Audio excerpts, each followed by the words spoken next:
안녕하십니까. 은퇴자를 위한 주식 투자 교실입니다. 오늘은 삼성전자에 대해서 주가를 전망해 보겠습니다. 현재 삼성전자 주가가 11만 1,500원으로서 역사적 신고가를 달성하고 있습니다. 현재의 이치는 이격도로 봤을 때 역사적으로 가장 그 62평 이격과 해서 136.34 정도 되고 22평과 이격도는 114.45 정도입니다. 이 이격이라는 것은 62평과 캔들이 만난 것을 100으로 했고 그 100에서 지금 한 33% 정도 33%, 36% 정도 이와 같이 이격이 되어 있다는 겁니다. 그리고 22평과 비교해서는 22평과 캔들이 만났을 때가 100인데 거기에서 약 14.45% 정도 이격이 돼서 붕 떠 있다는 그런 의미가 되겠습니다. 이게 어느 정도인가는 역사적 고점을 한번 따져서 보면 예전에 21년도에 가장 고점일 때가 이때 1월 달이었죠. 이때로 보면 96,800원일 때 이때 이격도가 62평이 130 133.01 62평이 133.01이었고 21평과의 이격은 115.05 정도 됐습니다. 133이 넘어갈 정도면은 굉장히 지금 급등해서 이격이 평균가에서 많이 벗어나 있다. 모든 주식은 평균 가격에 결국은 수렴하게 돼 있습니다. 근데 이제 평균 가격에서 많이 이격돼 있기 때문에 현재 위치에서 어느 정도 더 올라갈 수는 있을지 모르겠지만 결국은 21평과 61평과 만나게 된다. 그렇게 되기 위해서는 더 올라가더라도 하락해서 22평과 만나거나 행보해서 시간 조정이라고 그러죠. 시간 조정을 주거나 또 가격 조정을 줘서 평균가에 61평이나 22평과 한 번은 만나게 될 것이다. 아니면 완만한 상승세를 보이면서 22평과 62평을 끌어올려서 결국은 수렴하게 될 것이다. 이와 같이 22평과 61평을 항상 평균가에 수렴을 했다가 다시 확산이 되고 수렴과 분산, 확산 이렇게 이야기를 하죠. 평균가에 이렇게 하게 되는데 그렇다면 현재의 주가가 역사적 신고가인데 얼마나 더 오를 것인가 목표가를 한번 선정을 한다고 하면 단기적인 목표가가 되겠습니다. 그래서 삼성전자는 슈퍼사이클의 반도체가 AI 붐과 곁들여서 얼마나 많이 오랫동안 몇 년 동안 갈지 모르겠지만 우선 단기적인 목표가는 보통 두 가지 방법으로 분석을 할 수가 있는데 이와 같이 상승 하락 상승 하락 하면서 여기서 박스권을 이루고 있었지 않습니까? 이렇게 박스권을 이루었을 때는 상단과 하단 요 차이만큼 이 돌파했을 때는 한 번 더 올라간다. 그래서 상단과 하단의 차이가 약 4만원 정도 됩니다. 그리고 상단이 9만원대입니다. 그래서 이 4만원과 이 9만원, 9만원을 돌파했을 때는 상단과 하단 박스권에 4만원어치만큼 더 올라간다. 그래서 9만원에 4만원 더하면 약 13만원까지는 더 올라갈 수 있다. 이렇게 목표가를 단기적인 목표가를 설정하는 방법이 있고 또 한 가지 방법은 보조 이 툴인 피보나치 목표치라는 게 있습니다. 그래서 이와 같이 세 개의 꼭지점을 저점에서 고점, 그 다음에 조정을 줬을 때 저점, 그 다음에 얼마만큼 더 올라갈 것인가를 이걸 이용해 가지고 세 개의 꼭지점을 찍어주면 이와 같이 목표치가 나오는데 현재는 전체의 1.618배 정도까지 올라와 있습니다. 그래서 강한 추세로 상승하는 종목은 보통 1.5에서 1.618 764, 1.764까지도 야같이 상승하는 목표치로 잡을 수가 있습니다. 그래서 현재는 통상적인 목표치인 1.618, 11만원대까지 목표치가 다 왔다. 현재 피보나치 목표치로 보면 목표치까지 다 왔고 그 다음에 이 박스권 어떤 그 대등 수치라고도 일부 이야기를 하는데, 대등 수치만큼 상승한다면 13만 원까지도 더 갈 수 있다. 이와 같이 목표치를 분석할 수가 있겠습니다. 향후 추세를 보면은 이 하단 추세선을 딛고 이미 올라가서 상단 추세선까지 돌파했고, 전 역사적 고점을 돌파를 해서 이미 96,800원을 돌파해서 11만원까지 올라갔기 때문에, 이제는 새로운 영역에서 이와 같이 박스권을 형성하거나 더 상승해서 새로운 상승 채널을 이와 같이 하단, 기존의 상단 추세선이 하단 추세선이 되면서 이와 같이 상단 새로운 추세선을 만들어서 이와 같이 추세적 상승을 이어갈 수 있을 것으로도 예상할 수가 있겠습니다. 그러면은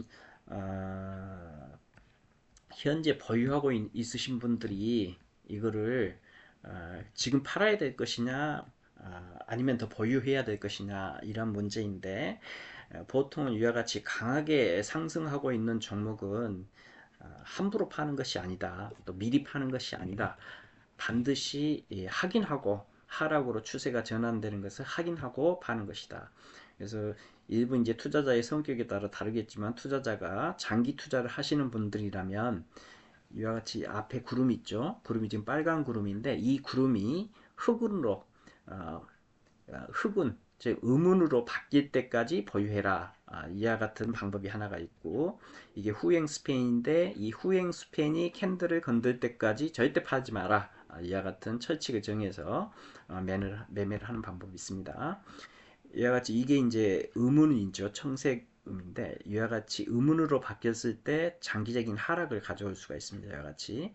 그래서 캔들이 구름을 벗어나서 하단으로 내려오면서 앞구름이, 앞에가 음운으로 바뀔 때 그때 매도를 해라.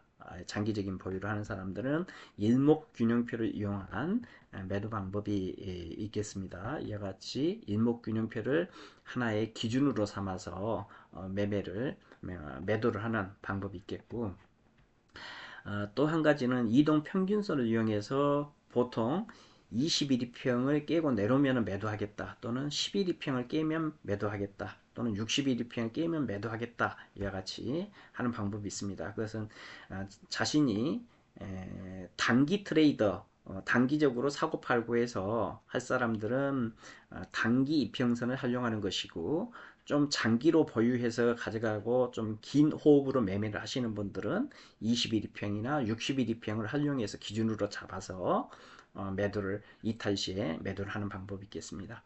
물론 좀 더 단기 트레이딩 하는 것은 RSI 14 매도 전용 지표라고 하죠. RSI 14 매도 전용 지표가 기준 70을 이탈했을 때 매도하는 방법도 있겠습니다. 그와 같이 하여튼 현재 삼성전자를 보유하고 계신 분들은 정확하게 본인이 포지션을, 삼성전자는 앞으로도 쭉 좋을 것이기 때문에 길게 보유하겠다 하시는 장기 투자자의 성격을 가지신 분들은 일목균형표를 이용해서 캔들이 이 후행 스팬이 이 캔들에 닿을 때까지, 또는 앞에 구름이, 이 앞구름이 흑운으로 바뀔 때까지 이와 같이 계속해서 보유하는 게 좋겠습니다. 그리고 지금이라도 사고 싶다. 이 삼성전자 이렇게 오르는데 왜 나는 삼성전자도 보유하고 있지 않지? 지금이라도 바로 사고 싶다 하시는 분들이 있을 것입니다. 제 같은 경우는 5만 원대 이렇게 샀다가 7만 원대 팔고, 다시 이제 눌림을 좀 주면은 살려고 기다렸는데 계속 급등을 하면서 눌림다운 눌림을 주지를 않고 이렇게 상승을 해가지고 매수할 기회를 놓쳤는데, 저 같은 경우도 포모 현상이라고 그러죠. 삼성전자를 사야 되나 이런 고민을 하고 있는데, 저 같으면은 절대 지금은 사진 않습니다. 느긋하게 좀 더 기다려야 됩니다. 기다려야 되는데 언제까지 기다려야 될 것이냐, 그거는 이 이동 평균선이 있는데 20일 2평과 60일 2평, 반드시 아무리 상승을 잘 하는 종목이더라도 결국은 평균가에 수렴을 하게 되어 있습니다. 그래서 21, 2평에 이렇게 수렴을 하게 되는 또는 60일 입행에 수렴을 하게 되는 그런 시기에 살 수 있도록 기다릴 것입니다. 그래서 현재는 상당히 이격도가 22평과 62평에서 이격도 많이 이격돼 있는데 이격이 된 이후에 22평과 62평과 만나기 위해서는 가격 조정을 주면서 가격이 하락하면서 이평선과 만나서 평균가에 수렴하든지 아니면은 시간 조정을 주면서 쭉 횡보하면서 22평에 올라오고 62평에 올라오면서 이렇게 쭉 수렴을 하든지 아니면은 아주 완만한 상승을 하면서 평균가에 수렴하든지 이와 같이 결국은 수렴하게 되는데 그렇게 수렴했을 때를 수렴하고 지지를 받았을 때를 매수의 기회로 이와 같이 삼아야 될 것 같습니다. 그럼에도 불구하고 나는 반드시 지금 삼성전자를 바로 사야 되겠다. 도저히 못 참겠다 하시는 분들은 삼성전자 번주가 아닌 우선주를 사는 방법이 있습니다. 과거에 이제 최규하 대통령이 있을 때 신현학 국무총리가 있었는데 신현학 국무총리가 이와 같은 삼성전자 번주와 우선주의 스프레드를 활용한 매매로서 매매를 함으로써 투자를 많이 해서 돈을 많이 벌었다는 그 이야기가 전해져 오고 있는데 그 방법은 이겁니다. 번주와 우선주는 이와 같이 간격이 많이 벌어져 있을 때가 있고 이와 같이 간격이 좁을 때가 있습니다. 이것을 스프레드 또는 계리율 또는 뭐 격차 뭐 이렇게도 이야기할 수가 있는데 이와 같이 격차가 많이 벌어지는 경우가 있고 이와 같이 격차가 짧은 경우가 있는데 이와 같이 많이 벌어지는 경우가 어떤 경우냐면 삼성전자 번주가 이렇게 급격하게 상승할 때 우선주가 따라가지 못해서 이와 같이 격차가 많이 벌어집니다. 현재의 격차는 약 21.9% 정도 차이가 납니다. 즉 11만 1,500원에서 8만 7천원을 빼서 요 11만 1,500원으로 나눠서 곱하기 100을 하면은 계리율 이 스프레드가 나오는데 현재는 약 21.9% 정도까지 이와 같이 벌어져가 있습니다. 그래서 이렇게 많이 벌어져 있을 때는 결국은 다시 또 이와 같이 이렇게 좁혀지게 돼 있기 때문에 이때는 이 많이 벌어져서 많이 못 올라간 우선주를 삽니다. 우선주를 사고 나중에 이렇게 올라가고 이게 조금 이제 보통주 번주도 많이 이제 이렇게 하면서 우선주와 번주의 간격이 좁아지게 되면 그때는 우선주를 팔게 되는 겁니다. 팔고 신일왕 총리 같은 경우는 그때 우선주를 팔고 다시 번주를 사고 다시 멀어지게 되면은 번주 팔고 우선주 사고 이렇게 계속 하다 보면은 삼성전자를 효율적으로 낮은 가격에서 삼성전자를 매집을 쭉 해서 모아갈 수 있어서 장기간 투자를 할 수 있는 방법이 되는 겁니다. 아주 효율적으로 적은 돈을 들여서 삼성전자의 그 주식 수를 늘려가는 방법입니다. 다시 한번 설명하면 이와 같이 간격이 많이 벌어졌을 때는 우선주를 사고 번주를 팔고 이와 같이 가격이 좁아들었을 때는 우선주를 팔고 다시 번주를 사고 이와 같이 해서 번주와 우선주를 계속해서 사고 팔고 해가지고 삼성전자 주식을 늘려가는 그런 방법으로 하는 방법이 있겠습니다. 물론 단기적인 스프레드를 이용한 단기적인 매매도 있습니다. 이와 같이 많이 벌어졌을 때 우선주를 사가지고 간격이 좁아지면 우선주를 팔면서 그 차이를 그 수익을 내는 방법이 있겠습니다. 이 스프레드 차이가 현재 21.9%인데 과거 보면 이와 같은 저점일 때는 금년도 2월 3일 같은 경우는 11.9%입니다. 그래서 평균적으로 20%를 기준해서 20%가 넘어갈 때는 우선주를 사고 20% 밑으로 이와 같이 하락했을 때 다시 번주를 이와 같이 사거나 우선주를 파는 그 같은 스프레드 매매를 통해서 수익을 내는 방법도 있습니다. 그래서 지금 당장 사야 되겠다 하신 분들은 번주는 많이 올라와 있기 때문에 번주를 사지 말고 우선주를 사는 게 좋습니다. 그래서 우선주는 의결권이 없는 주식입니다. 의결권이 없으면서 어떤 문제가 생겼을 때 우선적으로 변제를 받을 수가 있고 또 배당을 우선적으로 받을 수 있는 종목입니다. 이와 같이 금리 하락기에는 또 이런 우선주들이 더 매매에 유리하기 때문에 외인들 또 보면은 우선주를 많이 외인들이 주로 매수를 많이 합니다.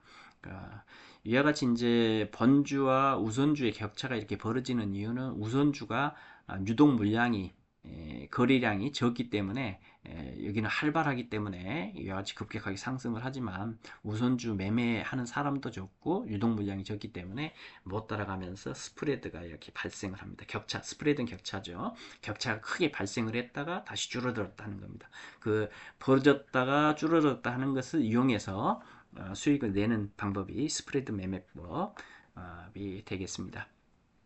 현재 삼성전자 주가가 이렇게 급등하게 된 이유는 보면은 이제 이 선물을 보면 여기 보면 이제 미결제 약정이라는 게 있습니다. 그래서 이제 주식을 하게 되면 주식만 알아서는 안 되고 그 주식과 관련된 파생 상품들도 같이 봐줘야 되는데 삼성전자 선물이 있습니다.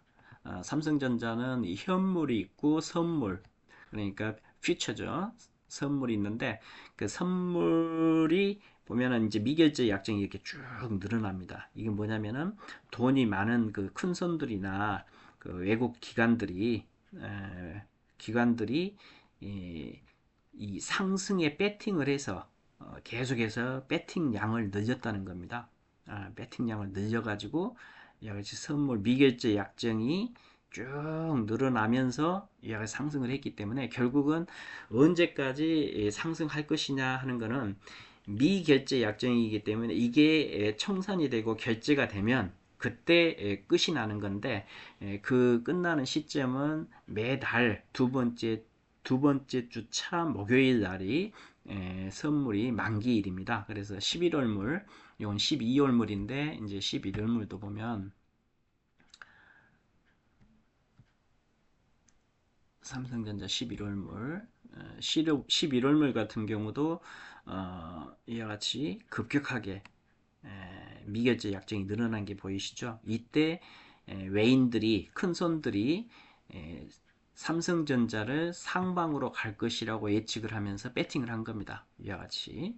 그래서 현재는 이렇게 해서 미결제 약정이 굉장히 많이 늘어나 있는 상태인데 이게 결국은 청산이 되면 다시 이렇게 쭉 빠지게 되겠죠. 쭉 빠지게 되면은 그때가 삼성전자 꼭지를 치면서 주가가 떨어지는데 어느 시기에 그게 어느 시기까지 이게 이어지거나 될 것이냐 하는데 이게 11월물이죠. 25년 11월물은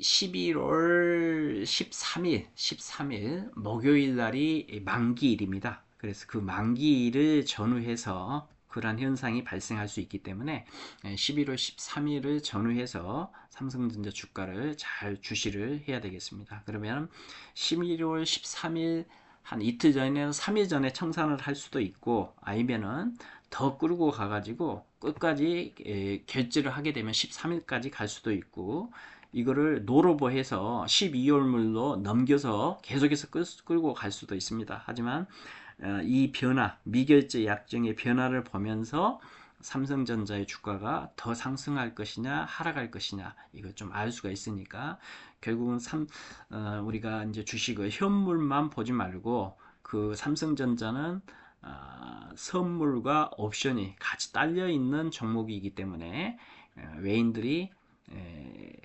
선물을 상방 배팅했는지 하방 배팅했는지 그 선물의 미결제 약정이 어떻게 나는지까지 봐야 결국은 정확하게 분석할 수 있는 것이 되겠습니다. 그래서 오늘은 삼성전자의 향후 목표가를 예측한다면 단기적으로 예측한다면 약 13만원 정도 어떤 애널리스트들은 뭐 15만원도 가고 뭐 이렇게 단기적으로 이야기를 하지만 더 갈 수도 있습니다. 그게 몇 년 지금 슈퍼 사이클이기 때문에 뭐 장기적으로 보면은 계속해서 상승 추세로 갈 수 있지만 일단은 단기적인 목표가는 11만원, 13만원 정도다. 그리고 현재 보유하고 계신 분들은 이렇게 추세적인 상승을 이어갈 때는 함부로 파는 게 아니고 미리 파는 게 아니고 반드시 확인하고 추세가 장기적인 보유를 하고 싶은 추세가 전환됐을 때, 즉 구름이 바뀌었을 때나 구름 밑으로 캔들이 내려오거나 후행 스팬이 캔들을 건들 때, 그때가 매도 타이밍이다. 그리고 신규로 진입하실 분들은 급하게 따라가면, 예전에 21년도에 9만전자에서 10만전자 간다고 해서 동학개미 운동 때 물렸던 것처럼 크게 물릴 수가 있으니, 최소한 22평이 올라와 있을 때, 22평과 캔들이 수렴하게 될 때, 또는 그때 1차 매수하고, 또 62평이 올라와 가지고 62평과 캔들이 수렴할 때 2차 분할 매수해서 분할로 접근해서 기다렸다 천천히 느긋한 마음으로 매수하는 게 좋겠다는 의견을 드리겠습니다. 감사합니다.